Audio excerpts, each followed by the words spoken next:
Welcome back to Severely Cinematic. Tonight we're going to take a look at Shout Factory's release of Roger Corman's Galaxy of Terror. Let's do it.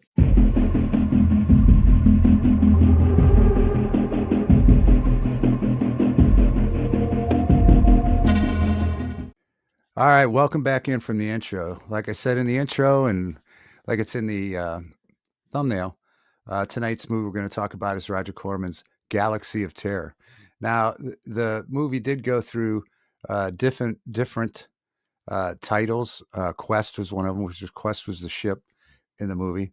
It's a 1981 New Line New Line Pictures movie, and it's sci-fi horror. A couple things, it revolves around a barren planet that they're sent to rescue survivors from the starship Remus, and they encounter a spacefaring race ruled by one person called the Master. Uh, so if you're into sci-fi and horror, this is a great movie, and I'm going to help you decide whether it's a great movie for collectors or, uh, you know, sort of the average viewer or what. You make the call, and I'll just point out a few things. But as a collector, this is a pretty interesting movie to have, and the movie and then the documentary in it. As a collector, I could see this is something that you'd want to have on your shelf.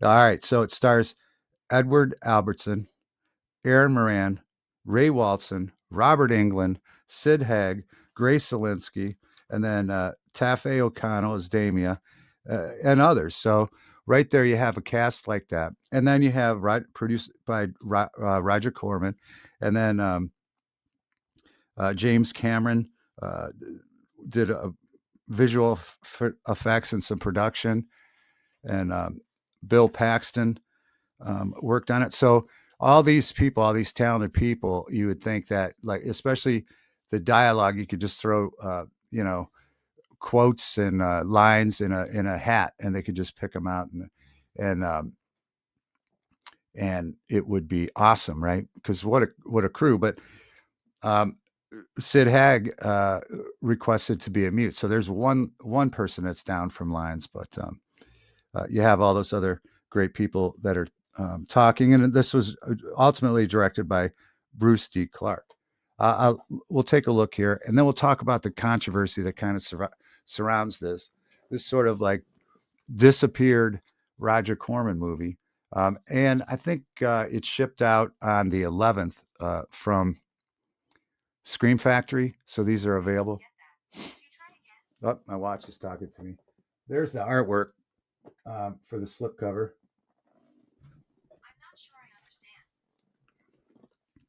My watch isn't sure they understand. All right, there's the slipcover. Then you do get a 4K and DVD in this one. The 4K restoration is of the 35 millimeter inter positive. So no reversible art, same art, but great artwork. And that artwork's the key to the controversy of this whole film. Um, uh, a, a bit a bit misleading, but ultimately that's the controversy right there, that we'll get to in just a few minutes. Yeah, and then of course you've got the Blu-ray and DVD. So you've got the 4K scan of the inner positive, um, um, and a new documentary, Tales from the Lumberyard: The Making of Galaxy of Terror. 6-part documentary featuring interviews with producer Robert Corman, director Bruce D. Clark, screenwriter Mark Sagler, actors Robert Englund, Sid Haig, Taffy O'Connell, and Grace Zabriskie, and many more. Um, Again, the film's enjoyable, and as a collector, I think you're going to want to have this. And the way why I'm pointing out as a collector as opposed to general, why if you grab this film thinking it's sci-fi, Galaxy of Terror, it sounds uh, like sci-fi. Again, uh, there's a lot of elements just straight out of Aliens, uh, Star Wars. Uh, in the documentary, they do point out at one point that Mark Hamill was interested in being in the film, which would have been odd, as the uniform that Robert Englund talks about in the documentary, that they do resemble Return of the Jedi uniforms. So that would have been odd. But so yeah, so back to, if you're just a casual watcher of sci-fi, this goes a little bit over the top into the horror genre, which is great. Um, with a lot of um, effects, a lot of practical effects. They go into it in the documentary, where they had to use sausages and fake blood and on the fly, uh, just really creatively coming up with great ways to make it, as it states in the back, enough spurtling gore and bone crushing excess to make even Lucio Fulci please. So there's a lot of that in there. So if you're looking for a sci-fi movie, a lighthearted sci-fi movie, this has parts of it in there, but then it adds that horror and the practical effects element in there, which is great. Again, uh, a lot like Alien, a lot like Star Wars. This was put out in '81. Star Wars was '77 with great success, and so people, not that science fiction was anything new to Rodger, but they were kind of going on that and taking it to the next level.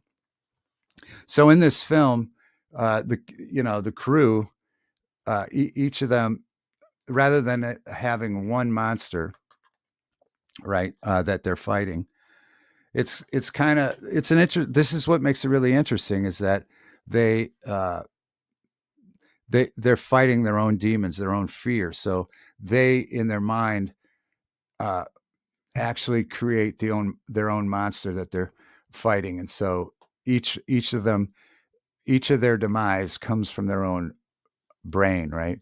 And one of the really standout moments as far as that goes is the way Aaron Moran's demise goes, which is really interesting, and it's crazy. It's great. It's amazing how they came up with this stuff on the fly like that. And again, at Rodger Corman's lumberyard studio, where they had warehouses, and there's a great big pyramid that they actually built in there.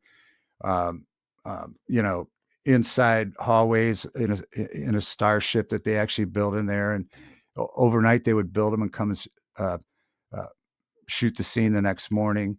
As well as one of the sets he rented out, I think, for a watch company to shoot a commercial in, which helped finance some of the movie. Again, they had a low budget, so it was a bunch of coming up with what can we do to make this happen. At one point, some of the side walls inside the spaceship are like the old styrofoam, like Big Mac containers glued to the wall and painted, whatever they could come up with. And the overall shot, you don't notice it. It looks great. The 4K restoration on this looks great. The sound is great. Um, the it starts off a little bit slow and confusing, but then it gets more interesting when they start getting into their own manifestations of the fear they have to face, and then the end, the twist is great. So as a collector, and if you're into both sci-fi and horror, this would be a great pickup.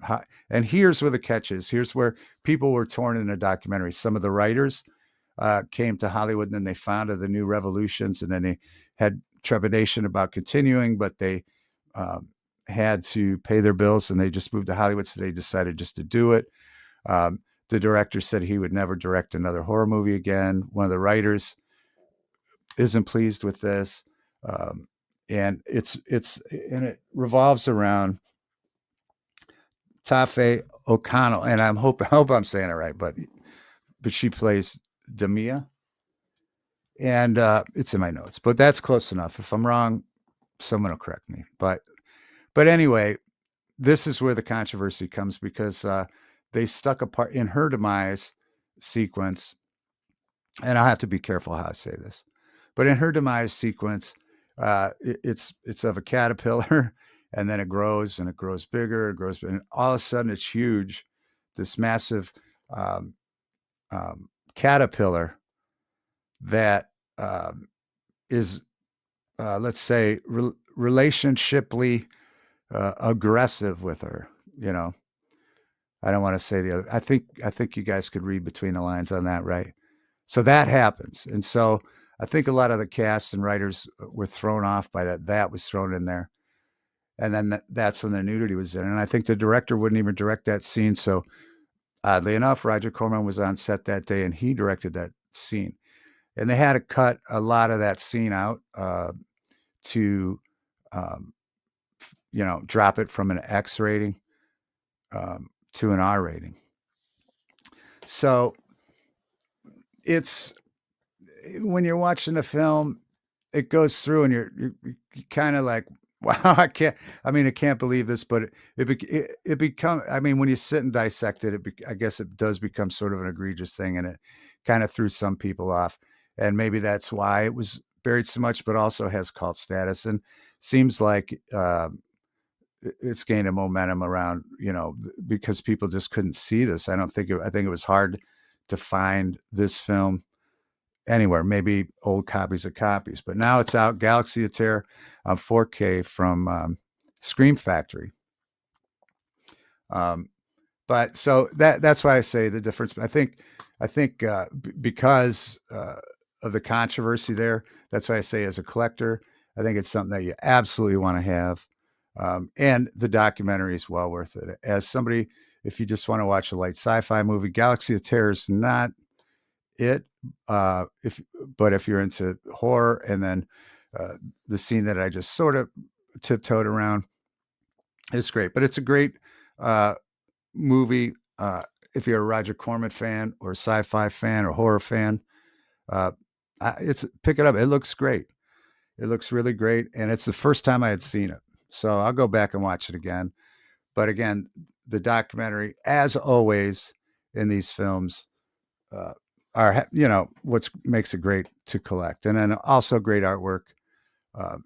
Again, that sort of points it out what I was talking about. Although the caterpillar isn't quite that cool looking, and it's almost ridiculous. And there's funny stories, about it too. So it's worth the pickup to check it out, and the documentary, and it's just a part of film lore and cult classics or whatever. All right. Well, thanks for watching. Thanks for spending some time here talking about Galaxy of Terror. Um, um, if you've been here before, welcome back. If you're new here and you like this content, please consider subscribing, hitting a thumbs up.